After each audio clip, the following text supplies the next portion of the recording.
तो जय हिंद सभी लोगों को। स्वागत है आपका डिफेंस उस्ताद के प्लेटफॉर्म पे। मेरा नाम है अरुण सिंह तोमर और हम कवर कर रहे हैं सब्जेक्ट वाइज सीडीएस के प्रीवियस ईयर क्वेश्चंस। अभी हम ज्योग्राफी का कवर कर रहे हैं एंड ये जो पीवाईक्यूज हैं ये 2014 से लेके 2025 तक के हैं, यानी कि टोटल 12 साल, यानी कि 24 सीडीएस के अटेम्प्ट। लेट्स सी आज हमारा टॉपिक क्या है। हमने सॉइल फॉर्मेशन के साथ स्टार्ट करते हैं चैप्टर लेक्चर 7 में। Process of soil formation, soil forming factors. After that हमारा आ जाता है क्वेश्चन सबसे पहले। ठीक है। Which of the following statements with reference to humus is are correct? It is a dark coloured amorphous substance. Humus dark colour होता है, बिल्कुल होता है। डार्क ब्राउन से लेके इसका कलर ब्लैक तक होता है। और अमोर्फस का मतलब होता है कि इसका कोई डेफिनेट शेप नहीं होता, या फिर आप इसको बोल सकते हो कि ये क्रिस्टलाइन होता है। ठीक है। डार्क कलर जो रहता है वो सॉइल हीट एब्जॉर्प्शन के लिए काफी ज्यादा बेटर माना जाता है। Now being colloidal in nature it serves as a reservoir of nutrients. अब देखो भाई, हमस कोलाइडल होता है, यानी कि ये जो है, मतलब कोलाइडल आपने सॉल्यूशन देखा होगा। आप किसी भी चीज को पानी के अंदर घोल दीजिए, सेटल डाउन नहीं होगा, है ना। एक टाइम बाद होता है। तो इसकी वजह से इसको अच्छा खासा सरफेस एरिया मिलता है और कैटायन एक्सचेंज कैपेसिटी भी मिलती है। इसी वजह से ये न्यूट्रिएंट्स को होल्ड करके रखता है, जैसे कि कैल्शियम हो गया, पोटेशियम हो गया, मैग्नीशियम हो गया, और धीरे धीरे इसको प्लांट तक रिलीज करता है। इनके फंक्शंस क्या होते हैं ये तो हमने ऑलरेडी बायो में देख रखे हैं, है ना। तो ऑप्शन ए और बी दोनों सही है, मतलब बोथ वन एंड। फिर आता है सीडीएस 1 2020 का क्वेश्चन कि जियोमॉर्फिक फैक्टर्स जो प्लांट और एनिमल किसी भी एरिया में प्लांट और एनिमल का डिस्ट्रीब्यूशन कैसे है, इसको कौन से जियोमॉर्फिक क्या बोलते हैं फैक्टर्स जो है वो इन इफेक्ट करते हैं, इन्फ्लुएंस करते हैं, है ना। देखो, जियोमॉर्फिक फैक्टर्स का मतलब यहाँ पर आ रहा है टेरेन रिलेटेड, रिलीफ रिलेटेड, है ना। जैसे कि इसमें बहुत सारी चीजें आ जाती है जो हमने अभी देखी थी। इसमें आपके क्या बोलते हैं, सॉरी, हाँ, क्लाइमेट आ जाता है। ठीक है। सॉइल मॉइस्चर आ जाता है।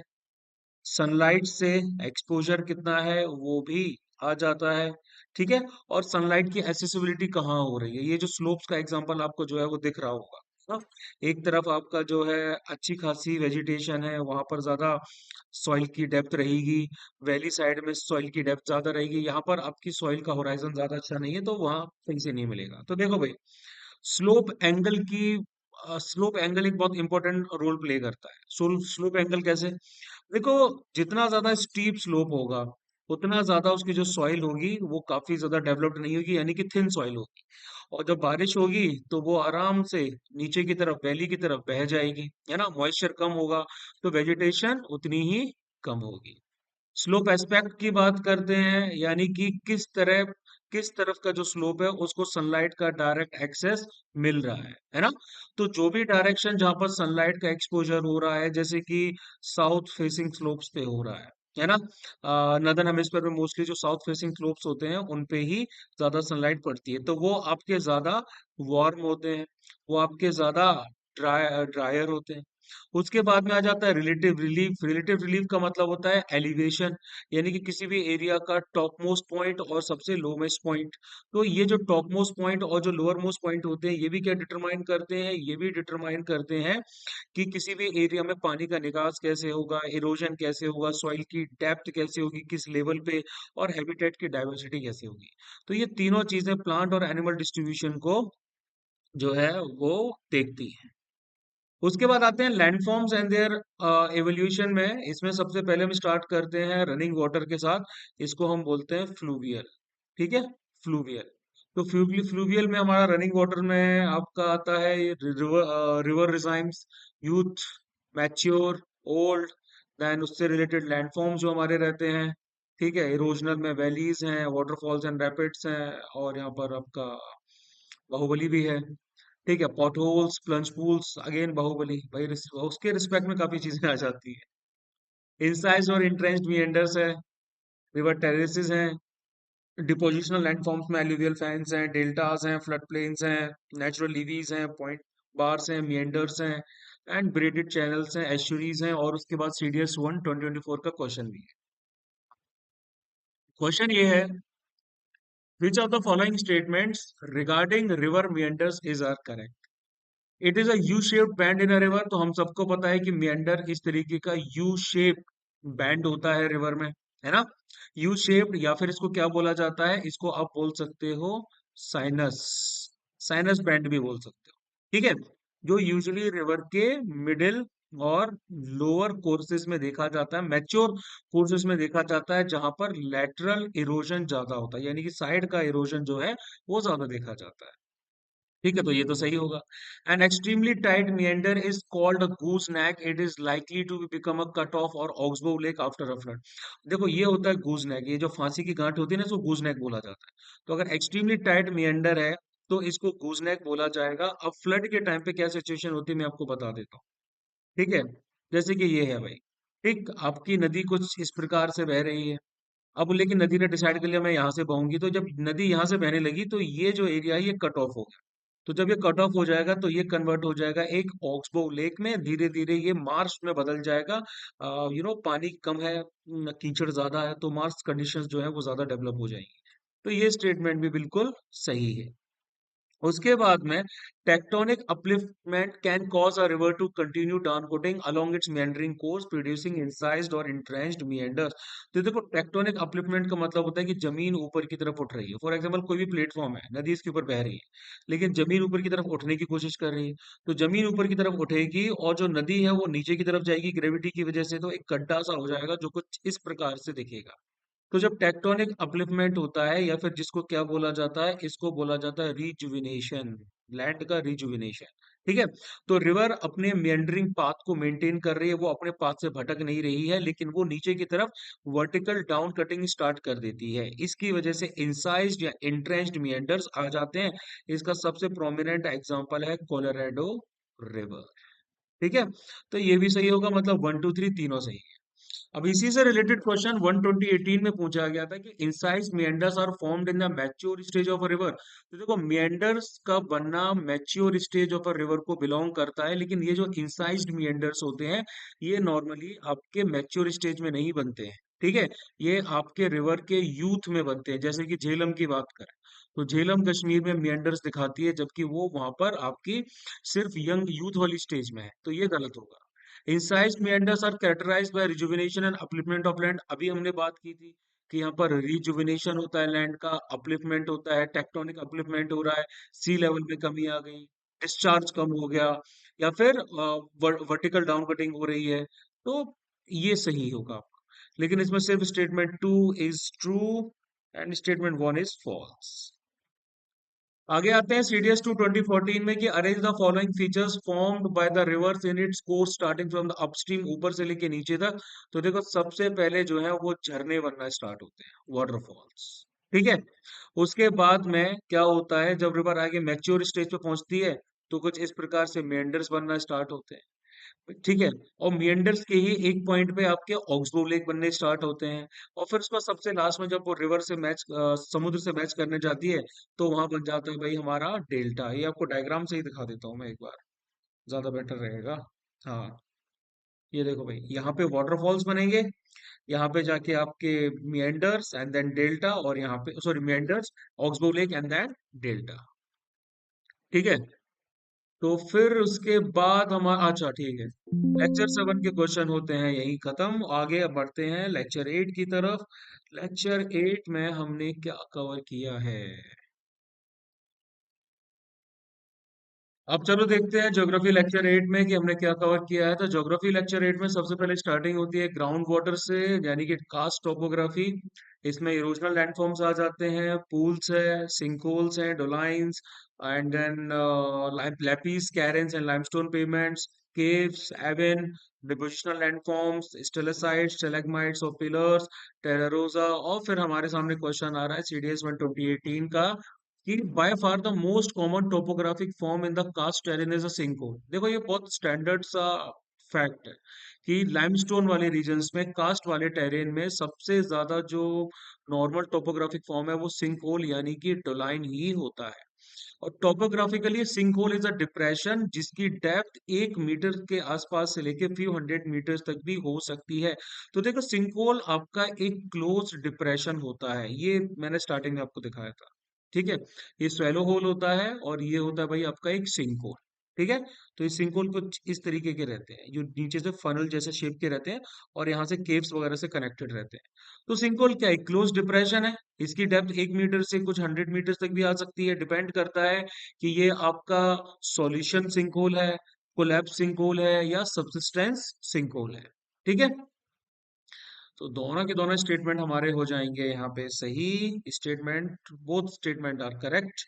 एंड सेकंड वाला डिस्क्राइब कर रहा है वैसे इसको, तो ये ए हो जाएगा।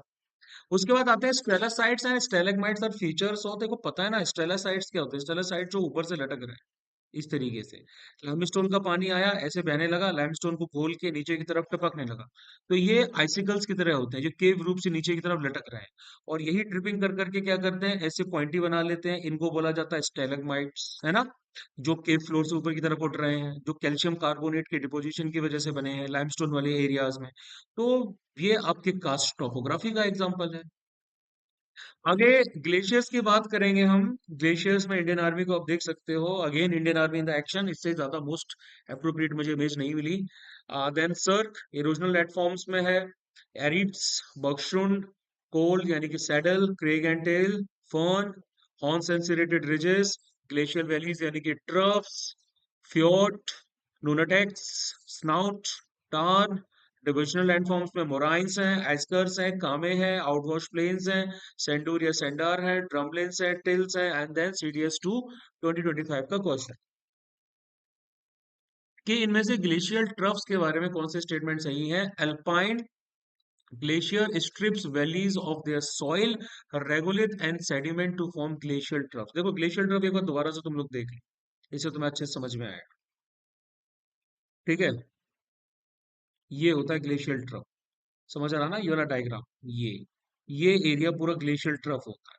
यहाँ से ग्लेशियर कई बार ऐसे नीचे आ जाते हैं, सेडिमेंट डिपॉजिट करते हैं, डेब्रिस डिपॉजिट करते हैं, पानी वानी लेके आ जाते हैं, छोटी मोटी नदी या छोटा मोटा लेक वगैरह जो है वो बन जाता है। ठीक है, तो इसमें स्टेटमेंट जो आपका पूछा गया है, क्या था मैं भूल गया, हाँ, कि alpine glacier strip valleys of their soil, valleys की सॉइल हटा देते हैं, रेगुलेट हटा देते हैं और सेडिमेंट को हटा देते हैं ताकि ग्लेशियल ट्रफ बनाए जा सके। तो अल्पाइन यानी कि वैली ग्लेशियर्स जो है ये प्री एग्जिस्टिंग रिवर वैलीज को का इरोजन करते हैं। कैसे करते हैं, प्लकिंग के द्वारा। देखो ग्लेशियर मूव करेगा तो प्लकिंग करेगा, टिसाई करेगा यानी कि एब्रेशन भी करेगा, सॉइल को हटाएगा, रेगोलिथ को हटाएगा, लूज सेडिमेंट को हटाएगा। इससे ये जो साइड वाले आपके ग्लेशियर ट्रफ्स वगैरह रहते हैं ये और ज्यादा डीप होते चले जाते हैं और ज्यादा वाइड होते चले जाते हैं। कभी ये वी थे अब जाके यू हो गए, तो ये स्टेटमेंट होगा सही। Now when the sea level is below the floor of a glacial trough, sea level ऊपर है, ग्लेशियल ट्रफ नीचे है, तो फिर सी वाटर एंटर करेगा, आइस फ्रंट पीछे की तरफ चला जाएगा और एक फ्योर्ड बना लेगा। तो देखो ये भी बिल्कुल सही है, ये जो आपको मोस्टली नॉर्वे की कोस्ट लाइन में दिखेगा ऐसा, सी लेवल ऊपर है, ग्लेशियल ट्रफ नीचे है, पानी एंटर कर जाएगा, फ्लडिंग कर देगा और बन जाएगा आपका एक फ्योर्ड। ठीक है, तो ग्लेशियल ट्रफ जो था उसका फ्लोर नीचे था सी लेवल से, ग्लेशियर पीछे की तरफ हटा, सी वाटर आगे की तरफ बढ़ा, एक फ्योर्ड बन गया। ये मोस्टली आपको कहाँ देखने को मिलेगा, नॉर्वे की कोस्ट लाइन में देखने को मिलेगा, पूरी चाइल में देखने को मिलेगा, अलास्का में देखने को, दोनों स्टेटमेंट सही है। आगे, pingos are associated with which one of the following process. अब पिंगोस क्या होते हैं भाई, देखो पिंगोस इस तरह के डोम शेप के स्ट्रक्चर्स होते हैं, ये जो दिख रहा है ना आपको, ये डोम शेप के स्ट्रक्चर होते हैं, या फिर आप समझ लो कि इस तरीके के ये कॉनिकल हिल्स होते हैं। ठीक है, या तो डोम शेप के स्ट्रक्चर्स या फिर कॉनिकल हिल। तो ऊपर से देखोगे, सामने से देखोगे कॉनिकल नजर आएगा, ऊपर से देखोगे तो ये आपको ऐसा डोम जैसा नजर आएगा। ये हाई लेटीट्यूड पर्मा फ्रॉस्ट वाले इलाकों में पाए जाते हैं जहां पर परमानेंट फ्रॉस्टिंग रहती है, जहाँ की जमीन जमी रहती है, जैसे कि साइबेरिया, अलास्का, नदर्न कनाडा वगैरह। अब ये बिलोंग करते हैं पेरिग्लेशियल को। पेरिग्लेशियल को क्यों करते हैं? क्योंकि पेरिग्लेशियल जो एरियाज होते हैं ये ग्लेशियर से लगे हुए हैं, एग्जैक्टली ग्लेशियर में नहीं आते। यहाँ पे बार बार बर्फ का जमना रहता है और बार बार उसकी थॉइंग यानी कि उसका पिघलना रहता है। तो ऐसे रीजन्स में अगर ग्राउंड वाटर जो है वो कई जगह पर पाया जाता है, वो परमानेंटली फ्रोजन हो जाता है, परमाफ्रॉस्ट में बदल जाता है। ठीक है, ऊपर ऊपर की जो लेयर्स होती है वो बदल जाती है, बाकी नीचे की उतनी ज्यादा नहीं रहती है। फिर उसके बाद जब ग्राउंड वाटर यहाँ पे ट्रैप हो जाता है ना, बार बार उसकी फ्रीजिंग हो रही है, बार बार उसका थॉइंग हो रही है, तो वो जगह एक्सपेंड होने लगती है। तो उसका एक्सपेंशन जो है वो ऊपर की सॉइल को क्या करता है, ऐसे धक्का देता है। ठीक है, तो एक पिंगो जो है वो बन जाता है। उसके बाद आगे, which one of the following is not a fluvial landform? Obvious सी बात है ना, गॉर्ज जो है फ्लूवियल है, ब्रेड्स फ्लूवियल है, कैनियन भी आपके क्या नाम है, फ्लूवियल है, गॉर्ज कुछ ऐसा दिखता है।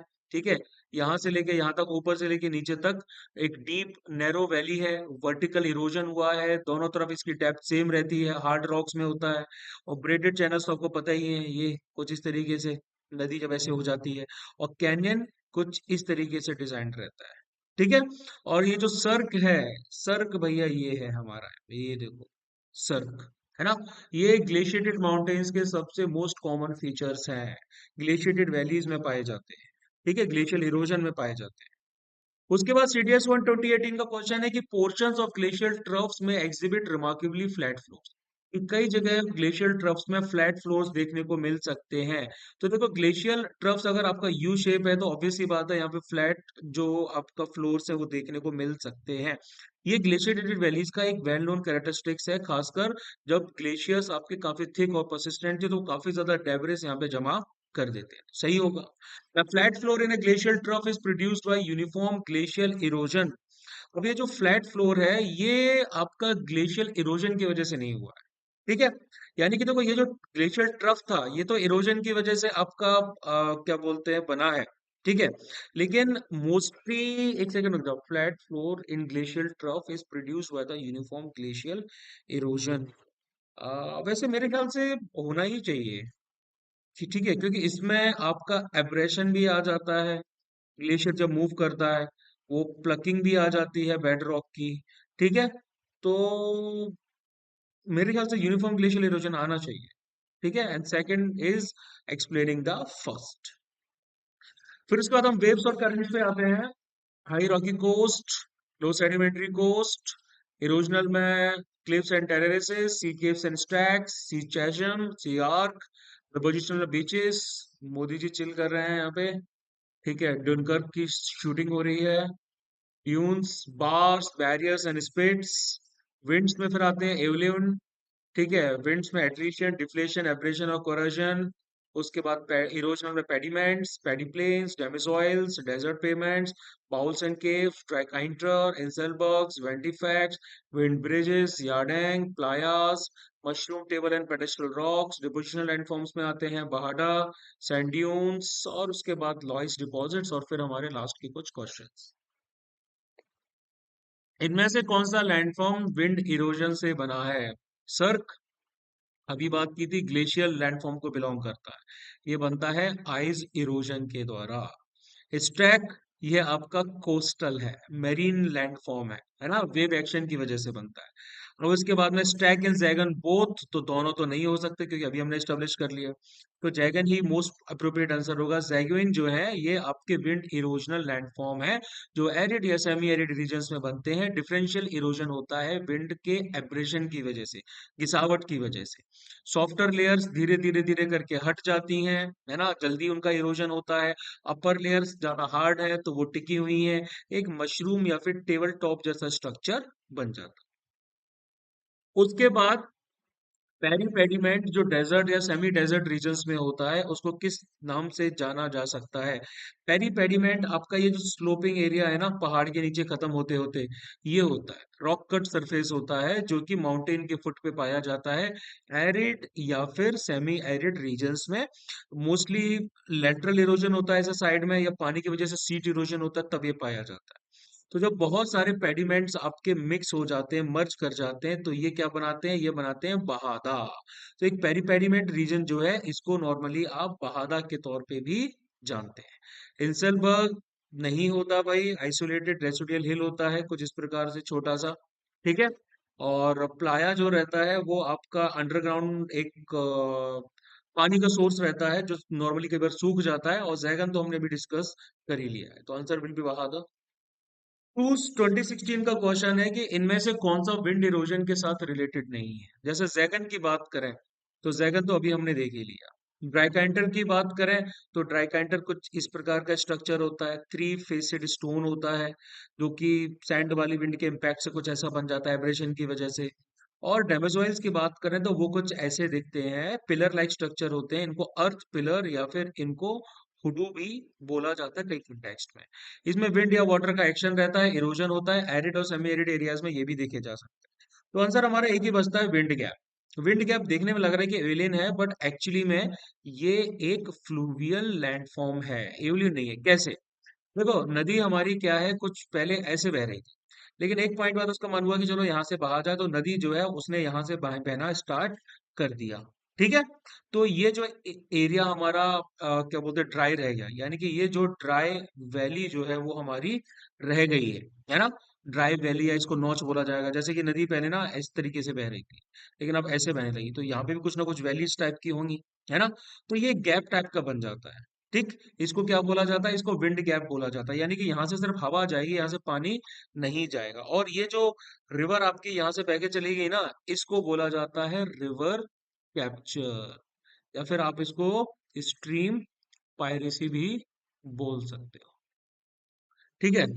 फिर सीडीएस 1 2015 का हमारे पास क्वेश्चन आ रहा है कि construct the contour plot given below. Contour plot आपको पता होगा, जो किसी भी एरिया के ऊपर नीचे के बारे में बताता है कि इनमें जो जो कॉन्टूर्स बने हुए हैं ये सेवरल रिलीफ फीचर्स की तरफ क्या कर रहे हैं, इंडिकेट कर रहे हैं। इनमें से कौन सा रिलीफ फीचर यहाँ नहीं पता चला। आप देखोगे स्टीप स्लोप के बारे में, तो आप सबसे स्टीप स्लोप जो है वो आपको कैसा दिखाई देगा, वो आपको कुछ इस प्रकार से दिखाई देगा कॉन्टूर मैप में, है ना। और क्या बोलते हैं, मतलब क्लोज स्पेसिंग होती है इसमें, स्टीप ग्रेडियंट होता है, तो इससे हमें जो है स्टीप स्लोप दिखाई देता है। जेंटल तो ये तो नहीं है। जेंटल स्लोप की बात करें तो जेंटल स्लोप जो है ये आपको दिखाई देगा कुछ इस प्रकार से, ये जेंटल स्लोप्स आ जाते हैं। ठीक, वाइडली स्पेस्ड है, तो ये भी नहीं है। रिवर वैली की बात करें तो रिवर वैली जो है वो आपको इस तरह के बैंड्स में दिखाई देगी, इस तरीके के। ठीक है। यहाँ पर आपको रिवर वैलीज दिखाई देंगी। अब अगर आप कोनिकल हिल की तरफ देखोगे, जो सामने से देखने में ऐसा लगता है, लेकिन अगर आप ऊपर से देखोगे तो वो कुछ ऐसा दिखाई देगा, है ना, इसी तरीके से ऐसा।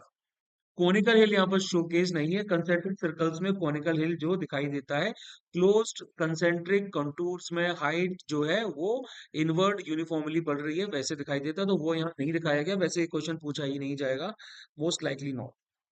अब इनमें से आते हैं कि भाई विच one of the following is depositional landform. तो यार ऑब्वियस सी बात है ना, डिपोजिशनल स्टेलासाइट्स आपके डिपोजिशनल नहीं है। स्टेलेगमाइट जो रहते मतलब है वो भी, बट एग्जैक्टली स्टेलेगमाइट आता है, ये डिपोजिशनल लैंडफॉर्म है कास्ट टोपोग्राफी का।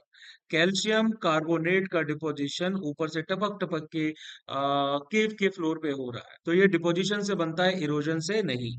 तो आ गया भाई हमारा स्टेलेगमाइट। लेपीज जिनको हम बोलते हैं कैरेन, ये सॉल्यूशनल फीचर्स होते हैं।